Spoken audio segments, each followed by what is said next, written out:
All right, so we're going to cover 21.3. If you're in first hour, we covered this first part already, but you can kind of skip forward to the second part on foreign policy.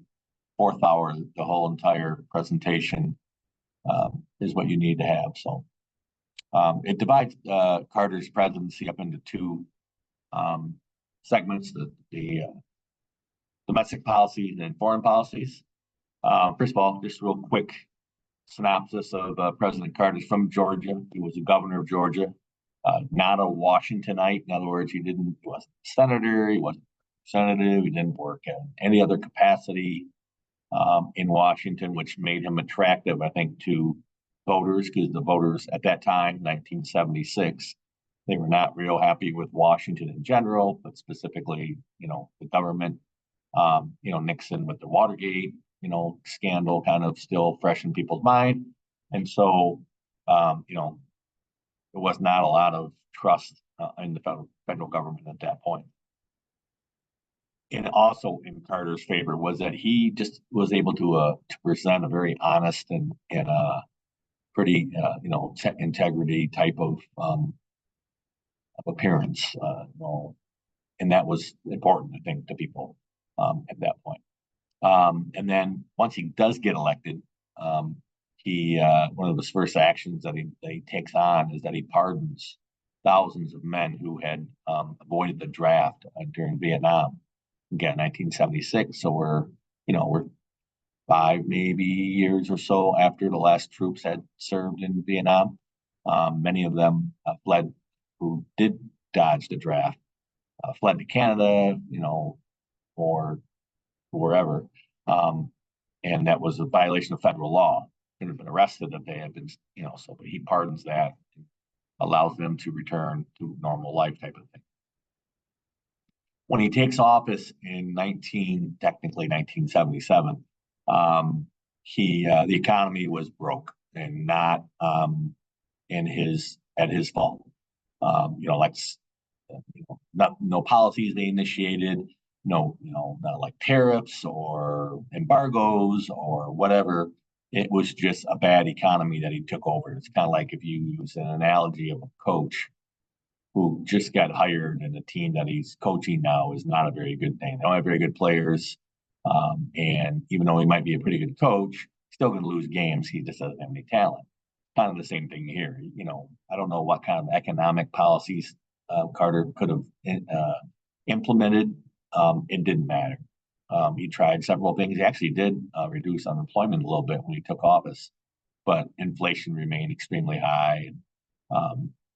So anyways, he was kind of put into a situation where really he couldn't succeed.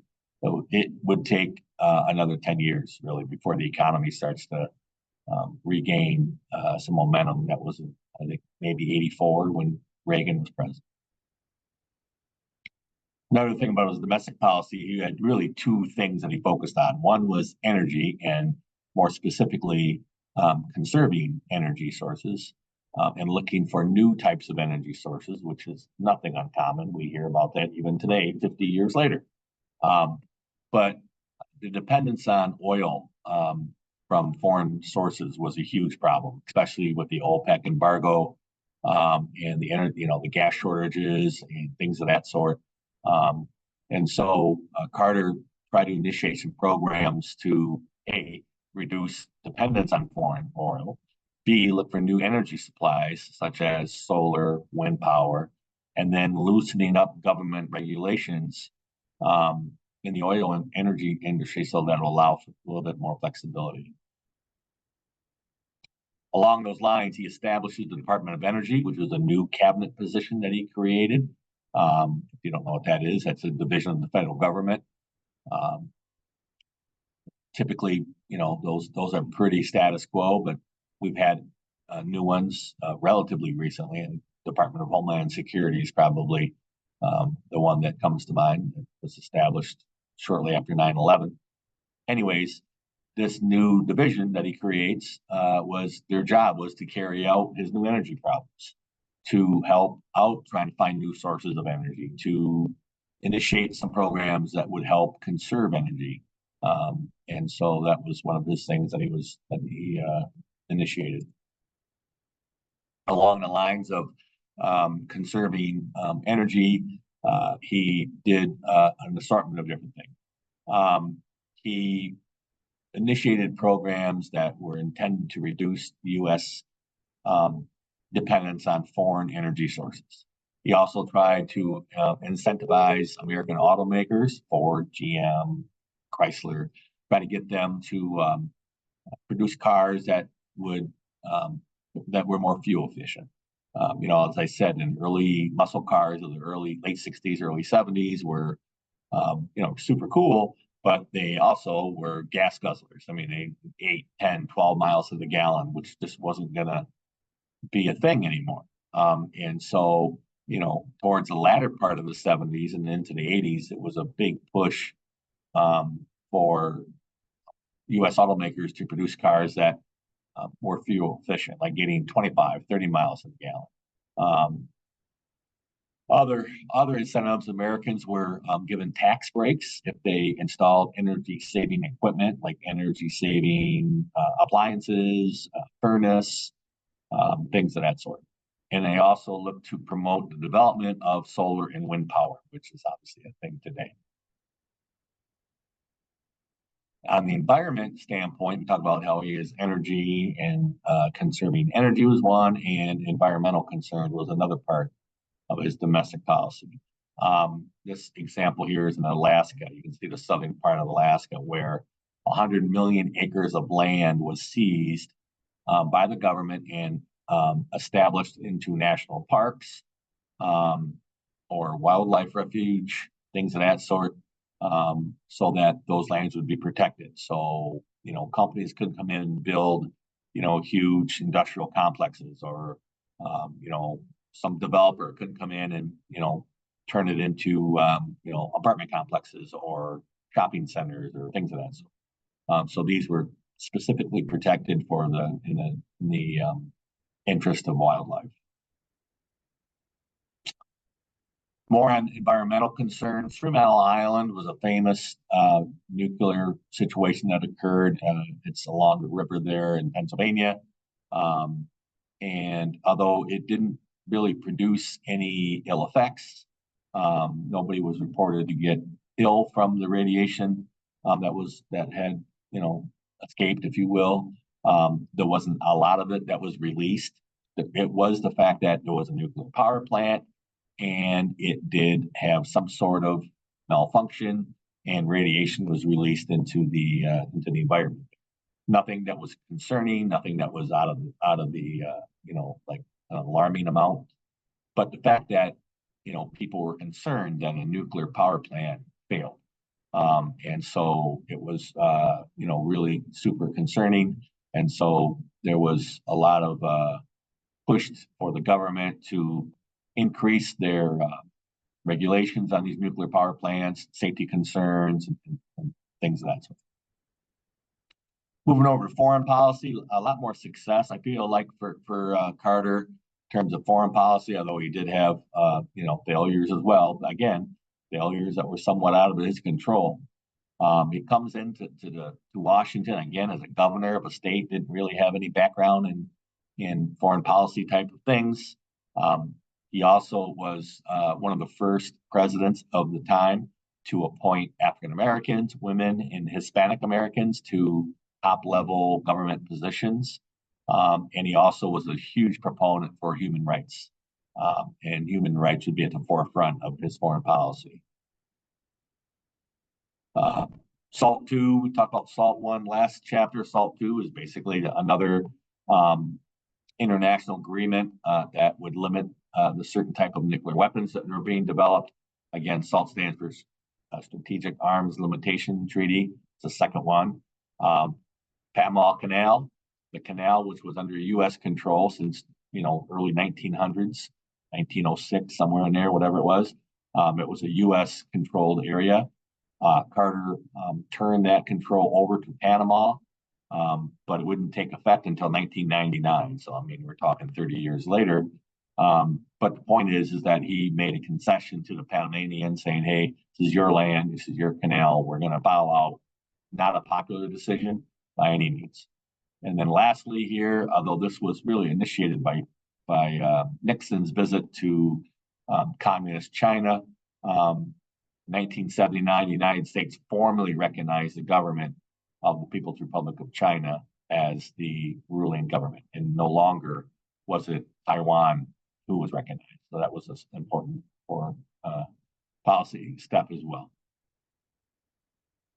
His biggest victory or his biggest success story was Camp David Accords. Camp David, by the way, is a place, I think it's in Maryland.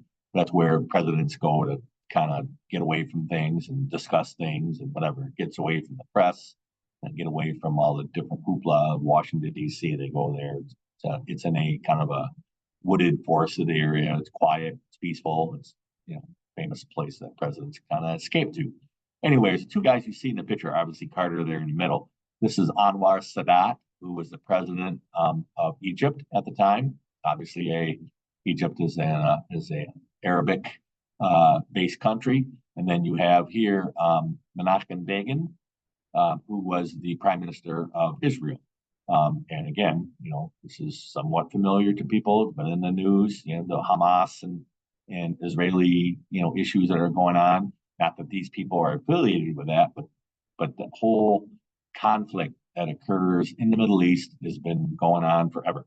But Carter was able to bring these two guys together and come to an agreement that they would try to end some of the conflict between the two regions. Although they did come to an agreement, it didn't last very long. As a matter of fact, Anwar Sadat here was assassinated a little bit of time after this occurred. But both were given the Nobel Peace Prize for their work to ending the Israeli-Arab conflict that existed, still exists in that region. Other foreign policy issues, the Soviet invasion of Afghanistan that occurred in 1979. The Soviets had invaded because they felt like the communist regime that was in charge in Afghanistan at the time was being threatened, which it was. And the Americans' response was to impose a grain embargo on the Soviet Union. Even though the Soviet Union produced a ton of grain, they had to export a lot because they're just inefficient in the way that they dealt with their grain. So that was the first response. The second response was that the United States boycotted the 1980 Olympics, which were being held in Moscow, which was not a popular decision. Probably the right decision, but not popular. And just a little side note, the USSR boycotted the 84 Olympics, which were held in Los Angeles. So it's like, you do it to us, we'll do it to you. And here's probably the greatest failure of his foreign policy. And it started towards the very end of his presidency.